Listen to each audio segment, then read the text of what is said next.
a la doctora Olivia Ricarte. Ella nos sigue desde el hermano país de Brasil, desde la República de Brasil. Les presento brevemente la síntesis de Olivia.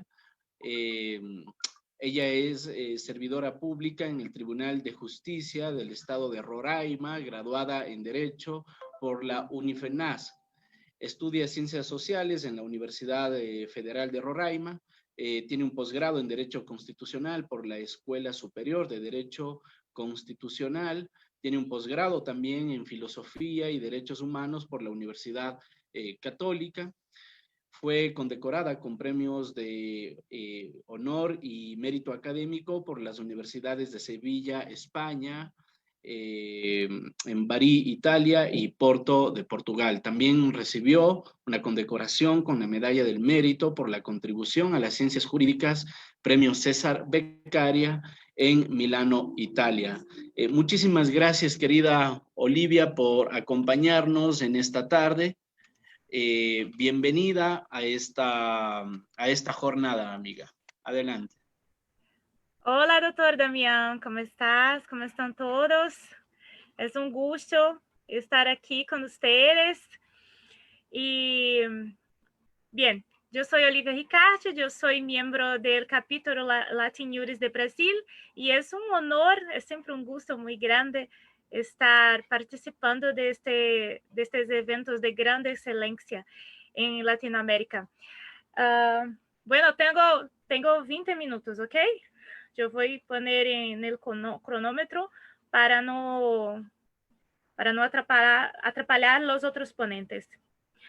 Bueno, me gustaría, antes de empezar nuestro conversatorio en el día de hoy, me gustaría pedir permiso una vez más para mezclar los dos idiomas, porque yo no hablo español tan fluente y con tanta fluidez todavía, yo estoy estudiando, entonces yo voy a hablar un poco de portuñol con ustedes. Entonces, yo practico mi español y ustedes aprenden un poquito de portugués también y todo va bien. Entonces, se me equivoco en alguna conjugación verbal, se no comprende, se no entiende alguna palabra que lo digo, comenta que yo hablo una vez más y lo importante es que nuestra comunicación sea perfecta.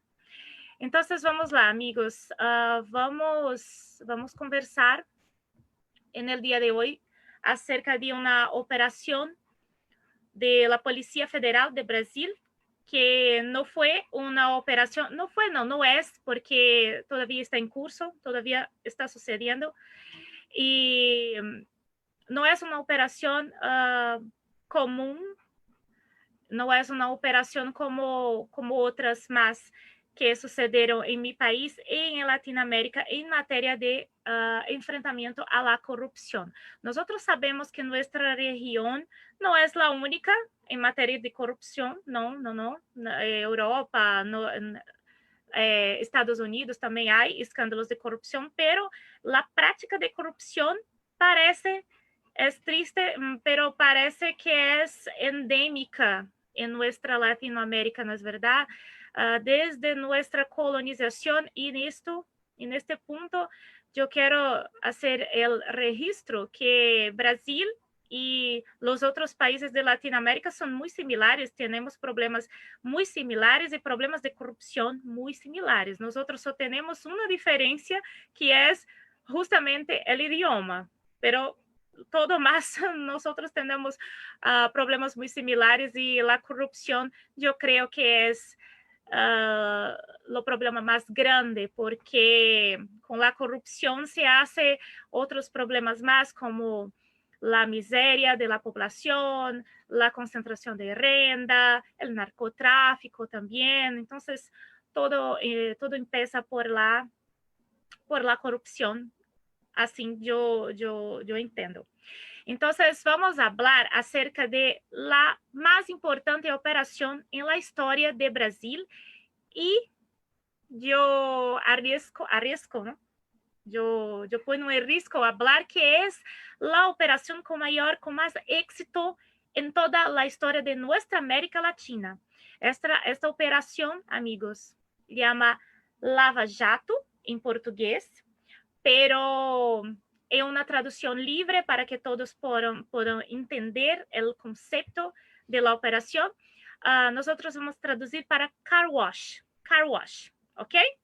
Então, vamos fazer um pequeno resumo acerca de nossa história da nova democracia de Brasil, para que todos entendam o contexto holístico, de uma forma geral, da importância desta operação, Lava Jato, car wash. Então, amigos, nós vivemos em Brasil, assim como vários países de Latinoamérica em los anos 70, 60, 70 e um pouco de los anos 80 também, vivimos em regime não democrático. Passamos muitos anos sem poder votar, elegir nossos representantes e nosso presidente da República e todo mais. Tivemos muitos presos políticos, censura nos meios de comunicação, todo que os regímenes não democráticos costumam fazer em seus contextos políticos. E em 1985 conseguimos cambiar com muita pressão popular, e merece o registro, com muita pressão popular, conseguimos cambiar de regime, volver à democracia, e em 1988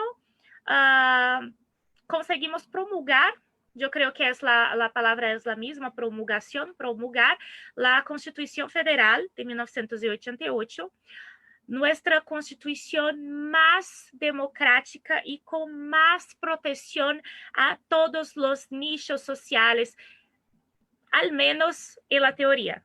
En la teoría es un texto muy bonito y que es modelo para muchas constituciones que sucederam a nuestro proceso de redemocratización.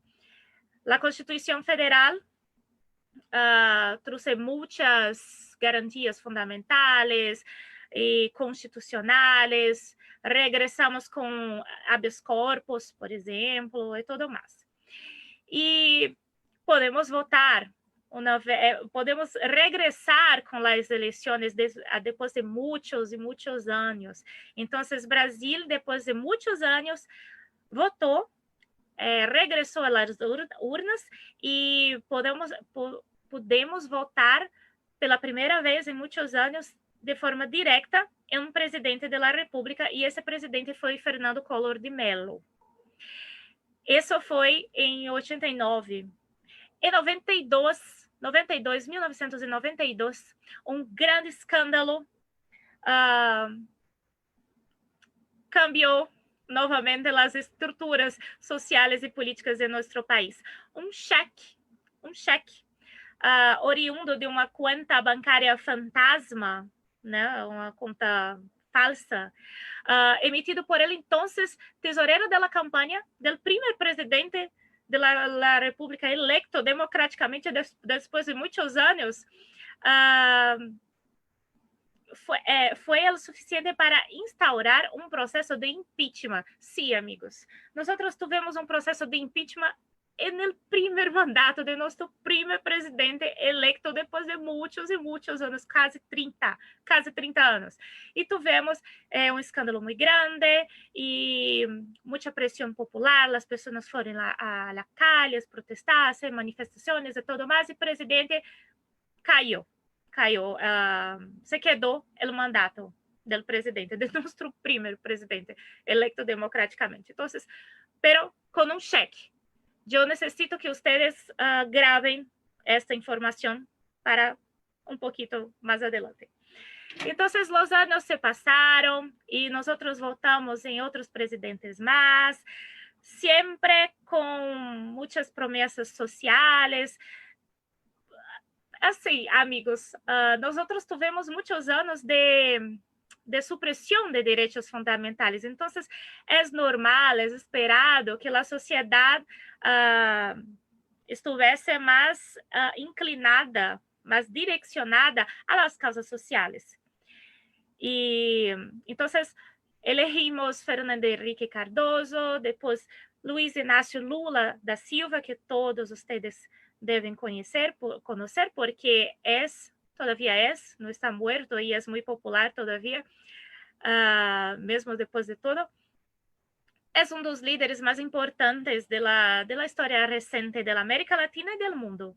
Entonces elegimos Luiz Inácio Lula da Silva, un presidente del pueblo, todo más, y luego después elegimos Dilma Rousseff, que fue una militante de la lucha armada para redemocratización y todo más. Entonces, dos símbolos muy fuertes de esa inclinación más para el social. Y amigos, los años se pasaron, un poco de derecha, un poco de izquierda, y en 2009 la sociedad brasileña se cambiaría nuevamente y mira que curioso, a través de un cheque, novamente, sí, a través de un cheque, nuestra historia de la democracia brasileña iría cambiar completamente una vez más. En 2009 había una investigación normal, 9 minutos, una investigación normal, como muchas más que hacemos acá en nuestros trabajos de policía, de investigación. Y esta investigación estaba actuando para desmontar un sistema de corrupción que en princípio funcionava, ou seja, trabalhava, o esquema existia em um estabelecimento comercial fantasma de fachada, fake, que é um lava-jato, um car wash. Então, as investigações estavam trabalhando e tudo mais. Hasta que se descobriram um cheque emitido por una persona muy próxima al gobierno, muy próxima. Un director de nuestra mayor compañía estatal, una de las mayores compañías del mundo, que es la Petrobras. Y este cheque fue emitido por el dono de Car Wash como pagamento para un carro, un coche, direccionado para un director. Entonces, la policía atentó para este fato muy extraño, muy suspecto, y continuó las investigaciones. Las investigaciones fueron más profundas y más profundas y más profundas hasta que se quedó en una operación, una verdadera operación direccionada para eso. No era más una investigación general, pero una investigación direccionada para investigar crímenes ligados à cobrança de propina junto ao governo federal, como em 92. E em 2014, então, começou oficialmente em Curitiba, no sul do Brasil, fronteira com alguns países sul-americanos, e começou a Operação Lava Jato em homenagem ao empreendimento, à tienda fake, que não era Lava Jato, não era Car Wash, não, era uma coisa fake para promover propinas e negócios offshores, lavado de dinheiro e tudo mais. Então, o nome da operação é por isso. Todo o desenvolvimento da operação foi inspirado em uma operação muito bem sucedida, muito famosa, de Itália, Manos Limpias, que foi um verdadeiro êxito nos anos 90, 80, 90. A forma da operação Manos Limpas. Eu quero registrar isso, a forma. E esta forma serviu de inspiração para Lava Jato, para Car Wash, e os escândalos foram se aproximando cada vez más del gobierno federal, hasta que una presión popular, una vez más, se fez muy presente y las personas fueron en las calles una vez más protestar, hacer manifestaciones contra el gobierno.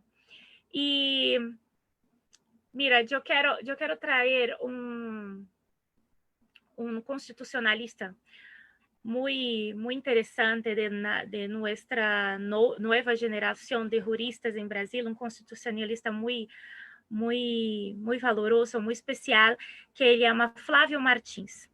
Este constitucionalista, amigos, Flávio Martins, en sus ponencias, ele habla acerca de un proceso de retrocesos constitucionales. ¿Qué sería eso?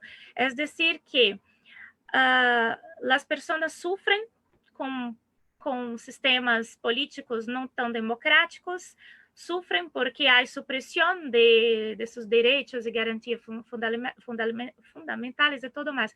Y luchan por la implantación de la democracia. Con la implantación de la democracia, lo que sucede, y es una observación de ese jurista, Flávio Martins, es que hay como un péndulo histórico.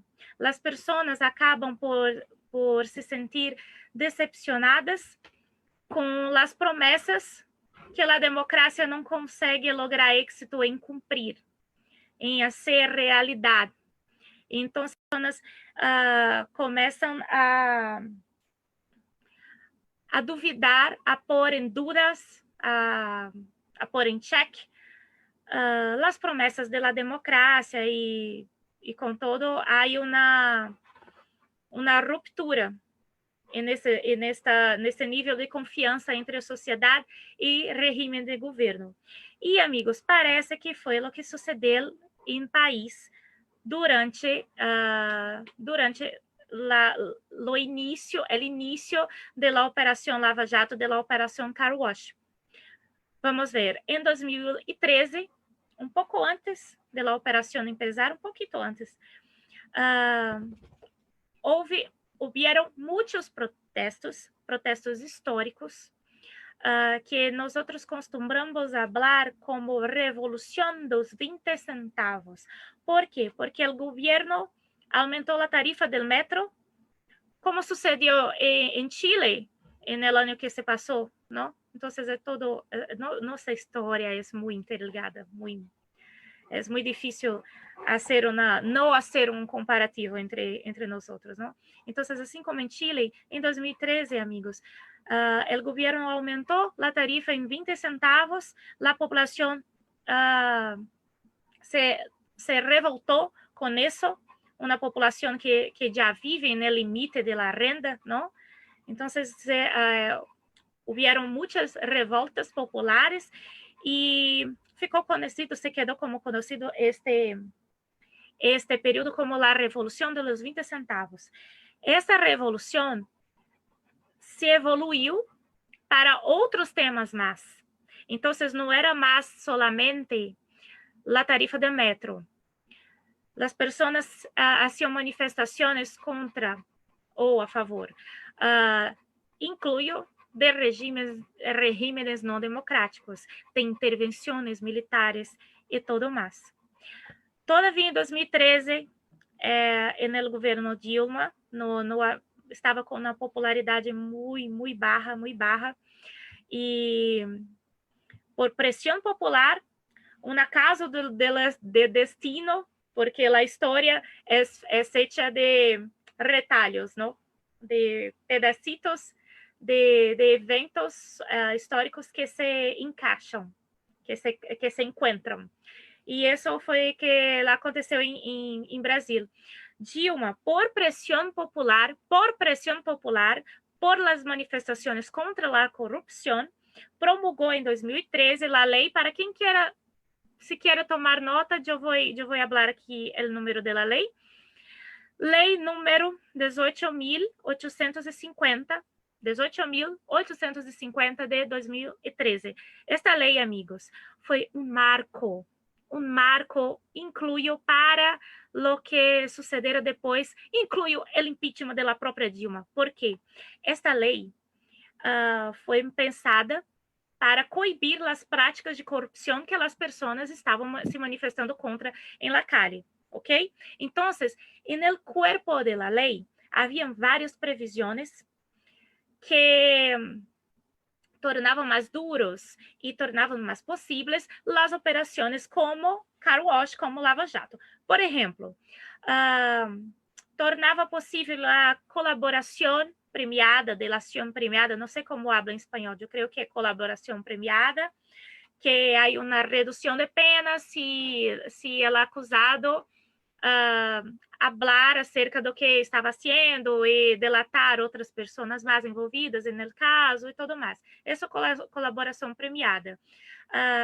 Condução coercitiva para depor em inquéritos, não em juízo, em inquéritos, em la investigação, no nível da investigação, prisões preventivas mais alargadas, com mais tempo. Então, todo isso formou um cenário muito favorável, tornou um cenário muito favorável para Lava Jato, que em 2013 era uma investigação, mas em 2014, um ano depois, se tornou uma operação direcionada exclusivamente para corrupção. E, por causa desses mecanismos que Dilma Rousseff promulgou com esta lei, 18.850, Lava Jato ou car wash se tornou, amigos, com todos esses mecanismos que facilitaram a vida dos investigadores, se tornou nada mais, nada menos que a maior e mais importante operação de nossa história em Brasil e da história de Latinoamérica. Isso porque Lava Jato ou car wash foi tão lejos em seus resultados que alcançou esquemas internacionais. Em quase todos os países de Latinoamérica havia um braço ou outro de crimes investigados por Lava Jato ou car wash. Por exemplo, não só em Latinoamérica, Argentina, Chile, Colômbia, Cuba, El Salvador, Equador, México, Panamá, Peru, Venezuela. Peru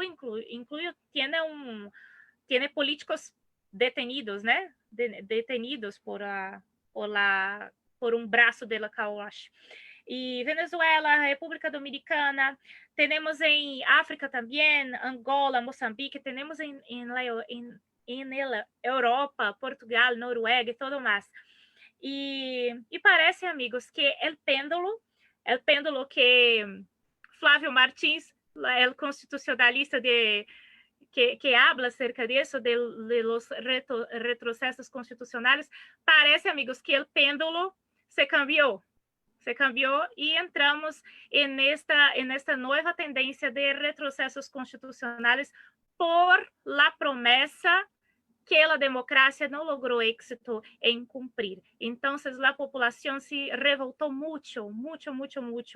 Os protestos se quedaram cada vez mais fortes e se quedou, como resultado de todo isso, com mais um impeachment. Em nossa jovem democracia, 2 impeachments. Desta vez, Dilma Rousseff, herdeira de Lula, e se quedou o mandato também em meio a los escândalos de investigações por Lava Jato, car wash. Lo que sucedió después, amigo, es lo que estamos... 2 minutos. Es lo que estamos vivendo agora em Brasil. Uns anos depois, a extrema direita, por las promessas não cumpridas da democracia, a extrema direita chegou ao poder com Jair Bolsonaro e o juez de la Lava Jato, car wash, foi invitado a ser ministro da Justiça, Sérgio Moro, um homem muito popular, em la época, muito popular em Brasil, porque estava haciendo un trabajo muy importante en toda Latinoamérica, ¿no? De combate, de enfrentamento a la corrupción. Entonces, era un resultado previsible que su popularidad fosse maior, incluso que todos os políticos de Brasil, mesmo ele não sendo político profissional.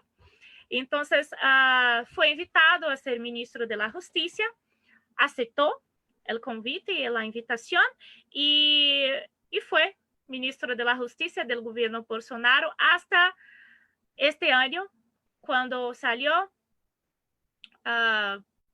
hubo una ruptura entre los dos y cuando de su salida, Sergio Moro habló acerca de una eventual intención de Bolsonaro de ¿cómo decir?, de influenciar los trabajos de la Policía Federal, de minimizar la autonomía del ministro de Justicia. Entonces, su saída no fue mucho amigable, no fue mucho feliz.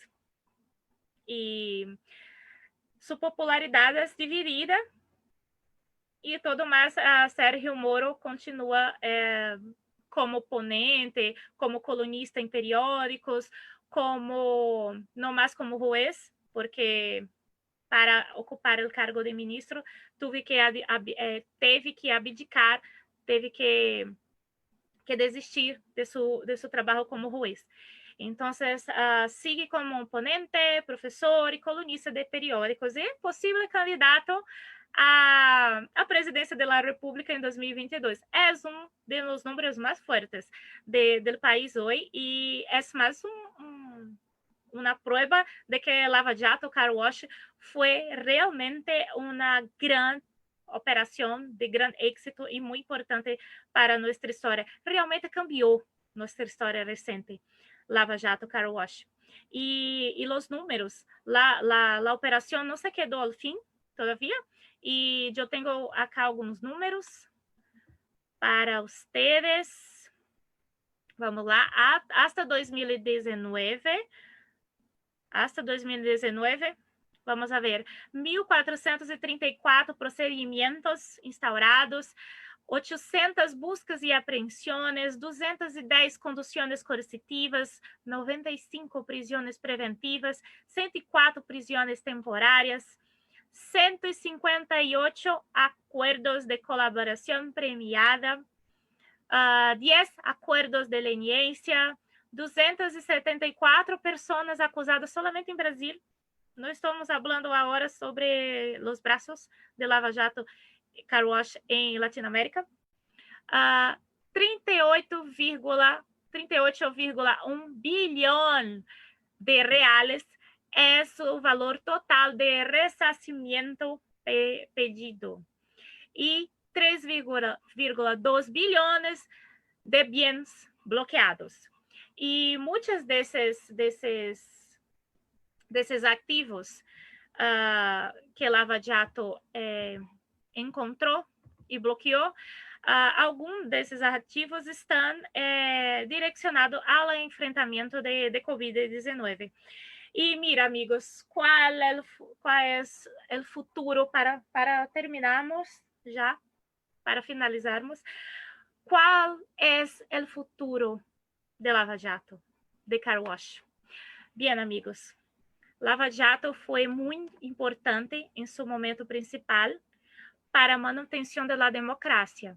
Nós vimos que incluiu Lava Jato proporcionou a la abertura de um processo de impeachment, la pressão popular, as pessoas se quedaram muito assombradas, assustadas com tantos esquemas de corrupção revelados por esta operação.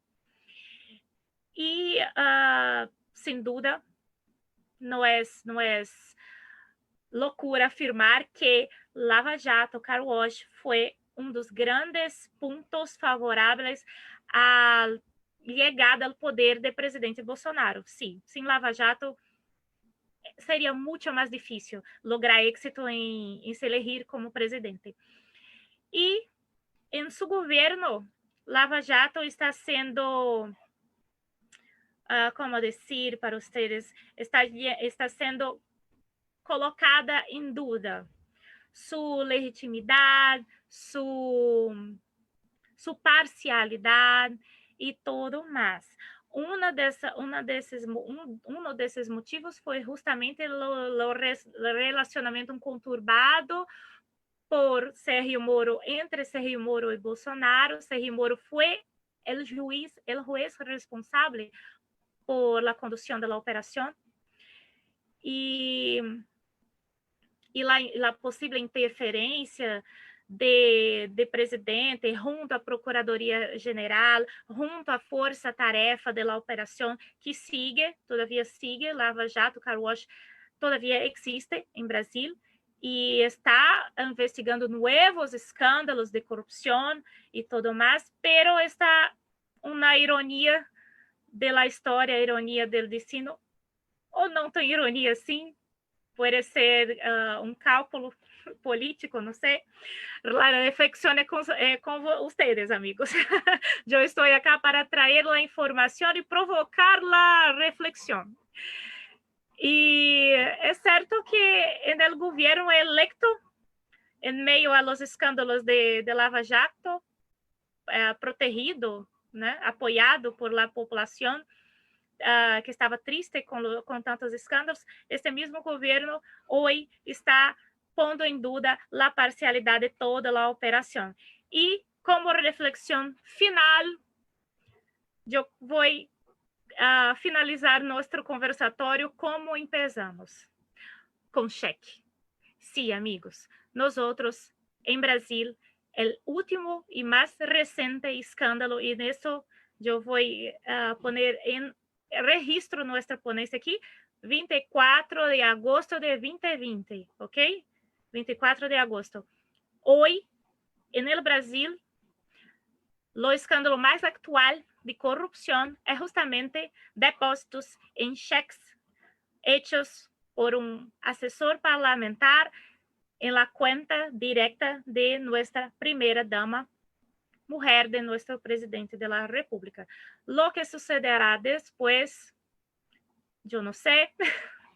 Eu não sei, em matéria de Brasil, a história de cheques em contas de presidentes não são com resultados muito previsíveis. Então, nós nos encontramos hasta muito pronto, se Deus permitir, com a ajuda de Latinhures, com a ajuda de meu jefe, Dr. Damián, o jefe de Latinhures, e vamos a ver o que sucedeu com esses outros cheques mais. Então, é isso, amigos. Foi gusto estar aqui com vocês uma vez mais. Muitas graças por el espaço, por la oportunidade. Desculpa mi espanhol não tão fluente, pero é isso. Muchas gracias y hasta la próxima. Muchas gracias, querida Olivia, por tu participación. Bueno, la verdad está muy claro tu español. Hay muchos comentarios que dicen que te entienden perfectamente, así que... ¡Ay, qué bien! Bien, una pregunta.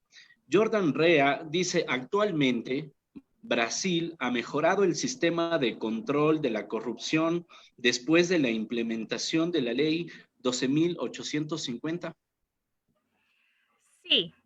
Sí, había mejorado y como hablé en nuestra ponencia, después de la promulgación de esta ley, que fue promulgada por Dilma Rousseff, isso é importante hacer esse destaque, esse registro, porque justamente com esta lei a polícia hubiera más investigaciones hasta llegar muy cerca del gobierno Dilma y culminó el resultado fue su impeachment. Entonces, sí, esta lei foi muito importante e foi fundamental para a sobrevivência da operação Car Wash. Pero después la historia parece que se repite siempre. Ok. Roberto López pregunta, dice, dígame, Olivia, ¿la renuncia al cargo del juez Sergio Moro respondió a la presión gubernamental o respondió a principios propios de él, entendido que Moro no compartía con la forma del sistema político aplicado por Bolsonaro, basada en la represión, el entreguismo a los designios venidos desde el extranjero y el mal manejo de la economía.